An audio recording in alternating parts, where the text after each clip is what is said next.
आज गेलो शेतात जेवायला आणि कधी कसा प्लॅन झाला ते अचानकच ठरलं सगळं. त्यासाठी तुम्ही आधी माझ्या Instagram आयडीला फॉलो करा आणि YouTube चॅनलला सबस्क्राईब करा. नमस्कार, मी प्रांजली तुम्हा सगळ्यांचे एका नवीन मिनी ब्लॉगमध्ये मनापासून स्वागत करते. आजची सकाळ सकाळी 5 वाजता झाली.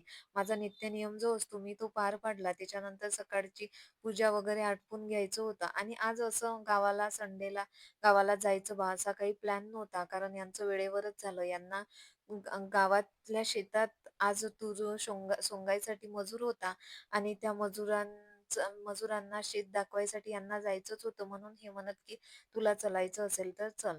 तर मला शेतात जेवण करायला जायला खूप आवडते. त्याच्यामुळं मी काय म्हटलं यांना, की "चला मी पण येते." आणि आम्ही गेलो. आधी जर का तसा प्लॅन असता, तर मी सगळं घाईघाईनं आटपून घेतलं असतं. पण मी आज सकाळी सगळं आरामात करत बसली.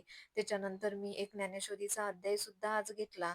एक घ्यायचा होता, तर सॉरी मी 2 अध्याय घेतले. त्याच्यानंतर आरती वगैरे. आज संडे होता, थोडंसं रिलॅक्स होतं, तर वेळानेच केलं आणि घाई गडबडीने मग असा प्लॅन झाला आणि असं आम्ही शेतात आलो. शेतात आल्यानंतर तिथे पाहतो तर काय, मला एका बाजूच्याच झाडाला डिंक दिसला. इथे बाजूचं झाड होतं आणि त्या झाडाला डिंक दिसला आणि लहानपणची आठवण आली. लहानपणी आम्ही हा डिंक गोळा करायचो आणि एका डबीत भरायचो. तो भरलेला डिंक वर्षभर पुरवायचो.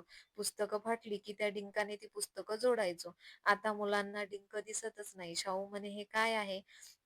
मी थोडंसं तो डिंक खाल्ला, तर तो म्हणत होता, "हे काय आहे?" त्याला म्हटलं, "आमच्या लहानपणी हा डिंक असा आम्ही वापरायचो."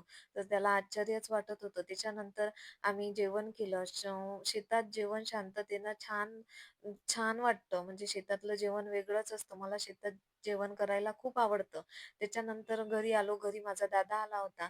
त्याला आज गावाला काम होतं, त्याच्यामुळे तो गावाला आला आणि गावाला आल्यानंतर त्याचा मुलगा म्हणजे माझा भाचा खूप रडत होता. त्याला थोडंसं मी घेतलं आणि शांत केलं. त्याच्यानंतर आई म्हणे, की "आज आपण आपल्या शेतात जाऊ." म्हणजे माझ्या बाबाच्या शेतात. मी खूप वर्षानंतर पहिल्यांदाच बाबाच्या शेतात आली आणि बाबाच्या शेतात आल्यानंतर आईला मला खूप भरून आलं.